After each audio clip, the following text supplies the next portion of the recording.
जैसे व्याघ्र समझकर गौ की ओर छोड़ा हुआ बाण पीछे उसको गौ जानकर जान लेने पर भी बीच में नहीं रोका जा सकता, वह तो तुरंत अपने लक्ष्य को भेद ही देता है। इन दोनों श्लोकों को बहुत ध्यान से सुने, बहुत ध्यान से समझने का प्रयास करें। लक्ष्य की ओर छोड़ दिए गए बाण के समान, जैसे हम कोई तरकस से किसी का बाण निकल जाए और वो उसको अपने धनुष से चला दे, तो एक बार चलाने के बाद उसे वो लौटा नहीं सकता। ऐसे ही ज्ञान के उदय से पूर्व ही, ज्ञान के उदय से पूर्व ही आरंभ हुआ कर्म अपना फल दिए बिना ज्ञान से नष्ट नहीं होता। अपना फल दिए बिना ज्ञान से नष्ट नहीं होता। इस बात को हमेशा याद रखना, तब फिर आपको समझ में आएगा कि प्रारब्ध किसे कहते हैं। जैसे व्याघ्र समझकर गौ की ओर छोड़ा हुआ बाण, अगर कोई ये समझ रहा है कि वहां पर व्याघ्र खड़ा है, अर्थात शेर खड़ा है, और उसने शेर के लिए, भेड़िए के लिए या किसी जंगली ऐसे जानवर के लिए जिसको, जो हिंसक था, जिसको मारना जरूरी था रक्षा के लिए, ऐसे किसी जानवर के ऊपर बाण छोड़ दिया। अब वहां पे पता चला कि वो हिंसक जानवर नहीं है, वहां तो गौ खड़ी है। तो अब गौ माता खड़ी है, तब पर वो बाण तो चल गया। अब वो बाण थोड़ी रुकेगा कि ये गौ है, मैं इसे जाकर के ना लगूं, वो तो उसको लगेगा ही लगेगा। तुमने चाहे कुछ भी सोच करके छोड़ा था, तुमने चाहे व्याघ्र मान करके छोड़ा था, पर अगर वहां गौ खड़ी है तो एक बार तुम्हारा बाण छूट गया तो वो अपने लक्ष्य को भेद ही देगा। इसी प्रकार जैसे उसे बीच में नहीं रोका जा सकता, ऐसे ही जो ज्ञान के होने से पहले जो आपके कर्म हुए हैं, उन कर्मों का फल दिए बिना वो प्रारब्ध नहीं नष्ट होता, वो ज्ञान से नष्ट नहीं होता, वो अपना पूरा करके जाएगा। जैसे रामकृष्ण परमहंस थे, ब्रह्मज्ञानी महात्मा, लेकिन उनको देखो कैंसर भोगना पड़ा था। बहुत सारे महात्मा हुए हैं, बहुत सारे संत हुए हैं जिन्होंने अब ब्रह्म ज्ञान होने के बाद अपने प्रारब्ध को भोगा है। तो वो जैसे व्याघ्र समझ के चलाया गया तीर, अगर सामने गऊ है और बाद में पता चला कि गऊ है, तो वो गऊ देखकर बाण तो रुकने वाला नहीं, लौटने वाला नहीं।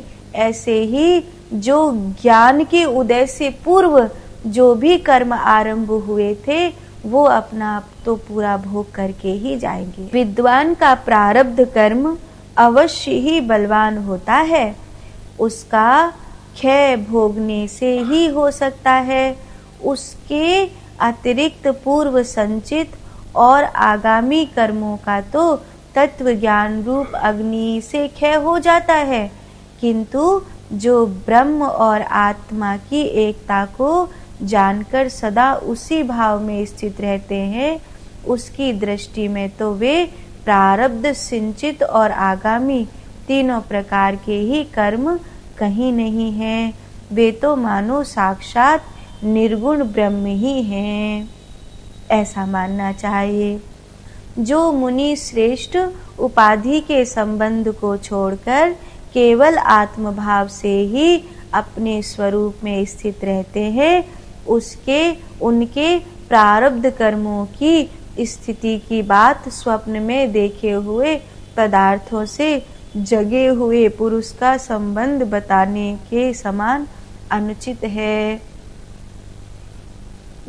एक जैसे यूं समझो, हमने सपना देखा सपना बहुत डरावना था, यह सपना बहुत अच्छा था। अब ऐसे तो सपना ही है, उसका तो कोई अस्तित्व तो है नहीं, पर उसकी भनक जो है वो जागने के बाद भी बनी रहती है और कई बार कई दिनों तक बनी रहती है। अब जैसे अपने गुरु से किसको प्यार नहीं होता, और ऐसा कौन सा दिन है जब अपने गुरु की याद एक साधक को नहीं आती, एक भक्त को नहीं आती। हर दिन अपने गुरु की याद आती है, हर दिन अपने गुरु के प्रति प्रेम और बढ़ते चले जाता है। लेकिन जिस दिन उनको सपने में देख लिया, जिस दिन उनको स्वप्न में ध्यान में देख लिया, उस दिन कैसी तड़प उठती है कि कैसे कोई संदेशा हो और हम उन तक पहुंचाए कि हमने आज आपको सपने में देखा, आज हमने अपने गुरु को, अपने आराध्य को स्वप्न में देखा। कितना अच्छा लगता है भगवान को जाकर बताए, गोपाल जी आज हमने आपको सपने में देखा, ठाकुर जी आज आपने ऐसी ऐसी पोशाक पहनी थी, आज आप ऐसे ऐसे लग रहे थे। उसकी भनक जो है, सपने की जो भनक है वो बनी रहती है। और कई बार बहुत अच्छा सपना देखा है, मुस्कुराहट में सुबह सुबह वो भनक बनी रहती है। कई बार बहुत डरावना भयानक सपना देखा है तो वो एकदम चिंता के रूप में, भय के रूप में, कंपन के रूप में, अवसाद के रूप में कैसे वो भाव बना रहता है, ऐसा रहता है। तो वो सपना, उसका अस्तित्व नहीं है, पर जागने के बाद सपने की जितनी देर भनक बनी रहती है, ऐसे ही जो ब्रह्म ज्ञान से पहले, आत्मज्ञान से पहले जो कर्म हमारे द्वारा हुए थे, जो भी प्रारब्ध हमारे द्वारा सिंचित किया गया था, अब जब ज्ञान प्राप्त हो गया है, आत्मा और ब्रह्म का एकत्व प्राप्त हो गया है, तब अब नया कर्म तो नहीं हो रहा है और वो पुराने कर्म का कोई सत्य अस्तित्व भी नहीं है, लेकिन उसकी थोड़ी सी भनक बनी रहती है तो वो भोगना पड़ता है। तो ज्ञानी उसको मुस्कुराते मुस्कुराते भोग लेते हैं। आपने भक्तों को देखा होगा, हंसते हंसते मुस्कुराते मुस्कुराते उस पीड़ा को भोग लेते हैं और वो उस पीड़ा से मुक्त नहीं होना चाहते, वो उस पीड़ा से नहीं जाना चाहते हैं, क्योंकि वो कहते हैं कि ये तो प्रारब्ध है, इसको पूरा हो जाने दो, इसको पूरा हो जाने दो।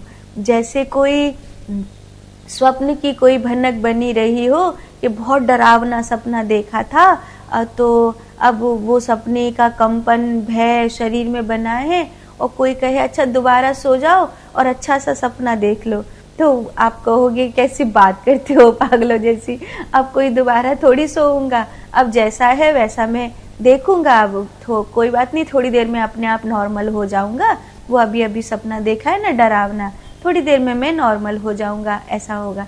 ठीक वैसा ही भक्त कहता है, ज्ञानी कहता है, क्योंकि वो उसे पता है कि मैं किन कर्मों का प्रारब्ध भोग रहा हूँ। तो जो उसे पता है कि मैं किन कर्मों का प्रारब्ध भोग रहा हूँ, तो वो उनसे भागता थोड़ी है, वो वापस अज्ञान में जाता थोड़ी है, वो तो उनको कहता है अब इनको निकल जाने दो, अब इनको चले जाने दो, ये तो ऐसा मुस्कुराते मुस्कुराते उसको भोग लेता है। ठीक है।